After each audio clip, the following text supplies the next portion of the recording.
The sun rose gently over Umuofia kingdom, spilling golden light across red earth paths, mud-walled compounds and tall Iroko trees that stood like ancient guardians of history. Roosters crowed in harmony with the distant rhythm of pestles pounding yam in wooden mortars. Smoke curled lazily from kitchen fires as women prepared the morning meal, and children laughed as they chased one another through the dew-kissed grass. At the heart of the kingdom stood the royal compound, vast, dignified, and alive with quiet authority. It was here that Princess Adana, the only daughter of Igwe Okonkwo Moye, ruler of Umuofia, awakened each morning to a destiny heavier than gold and more fragile than clay.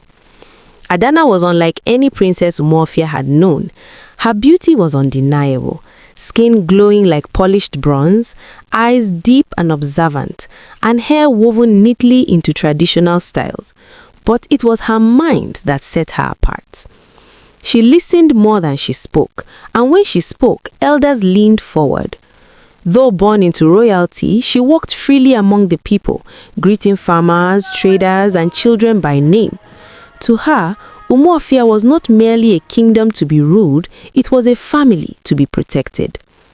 Her mother, Lolo Ifunaya, had died years earlier, leaving Adana to grow under the watchful eyes of palace maidens and the wise counsel of her father. The Igwe loved his daughter deeply, though he rarely showed it openly. He was a man molded by tradition, strength, and discipline, and he expected Adana to carry herself with dignity befitting her lineage. Yet, Adana's heart often wrestled with the weight of expectation. Umuofia was prosperous, known for fertile land, brave warriors, and strict adherence to ancestral customs. But prosperity bred envy. Neighboring kingdoms had begun to covet Umuofia's wealth and strategic location. Rumors of unrest traveled like harmattan winds, silent, cold, and dangerous. One afternoon, as Adana accompanied her father to the council of elders, she sensed tension thick in the air. The elders sat in a circle, their faces stern, staffs resting against their knees. The kingdom of Abame is gathering warriors, Elder Nuanku announced. They claim our eastern farmlands belong to them. Murmurs rippled through the council. They dare challenge Umuofia? Another elder scoffed. Igwe Okonkwo raised his hand for silence. We will not rush into war, he said. Blood spilled in haste often stains generations. Adana listened carefully. She noticed fear hidden behind the elder's bravado, not fear of war, but fear of change. Later that evening, she approached her father privately. Father, she began gently, what if war is not the answer? The Igwe studied her. Speak, my daughter. What if Abame seeks war because they feel unheard? Perhaps dialogue. Dialogue has its place, he interrupted softly, but some men only understand strength. Adana bowed her head, but her heart remained restless. Away from palace walls, another story quietly unfolded.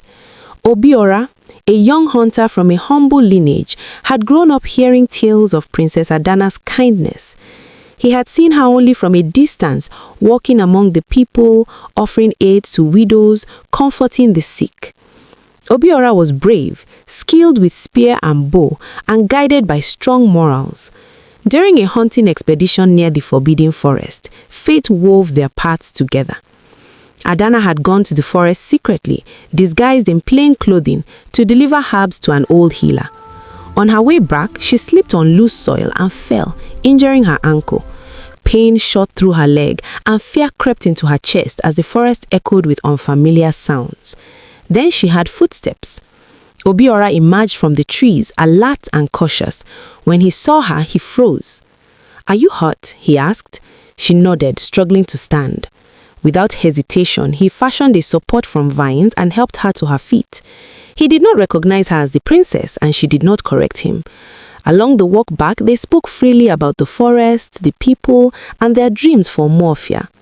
For the first time, Adana felt unseen by her title and deeply understood.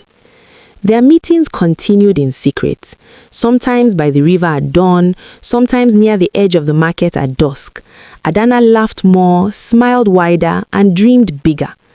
Obiora spoke of unity, of protecting the land without unnecessary bloodshed. But secrets do not stay buried forever. One evening, palace guards followed Adana and uncovered the truth. When Igwe Okonkwo learned of her relationship with a commoner, his anger shook the palace walls. "You forget who you are," he thundered. "A princess cannot marry a man without a title." Adana stood firm. "I am more than a pawn for political alliances." The Igwe turned away, torn between love and duty. Tradition demanded Adana marry a prince from a powerful kingdom to strengthen Umuofia's defenses, especially now with war looming. As tensions escalated, a trusted elder betrayed Umuofia, leaking military strategies to Abame in exchange for wealth. The attack came at dawn, swift, brutal, and unexpected. Homes burned, warriors clashed, cries filled the air. Adana refused to hide. She moved among the wounded, organizing women to tend the injured. When palace guards fell, Obiora led a group of hunters to defend the royal compound. Side by side, princess and commoner fought, not with hatred, but with resolve. In the chaos, Adana confronted the traitorous elder, exposing him before the people. His betrayal was punished according to ancestral law, restoring faith in justice. After days of fighting, Umuofia emerged victorious, not by sheer force, but by unity. Abame retreated weakened and ashamed. The people gathered in the village square. Igwe Okonkwo, wounded but alive, stood before them. "My people," he said, voice heavy. "Today Umuofia stands because of courage from warriors, from women, from hunters, and from my daughter." He turned to Adana. "You have shown wisdom beyond tradition and strength beyond expectation." Then, to everyone's shock, he added, "Let it be known, leadership is not measured by birth alone, but by heart." The elders nodded in agreement. Adana was declared Princess Regent to rule alongside her father and later in her own right. As for Obiora, he was honored as a hero of Umuofia. When Adana chose him openly, the people celebrated, for they had seen his courage and integrity. Years later, children would gather under moonlight as elders told the story of Princess Adana, the woman who bridged tradition and change, love and duty, royalty and humanity. Under her reign, Umuofia flourished not just in wealth but in wisdom. Conflicts were resolved through dialogue before bloodshed. Women were given voices in councils. The kingdom became a beacon of justice among neighboring lands. And so, the name Adana of Umuofia was etched into history, not merely as a princess, but as a symbol of a future where leadership was guided by compassion, courage, and truth. The end. Don't forget to subscribe for more interesting African stories.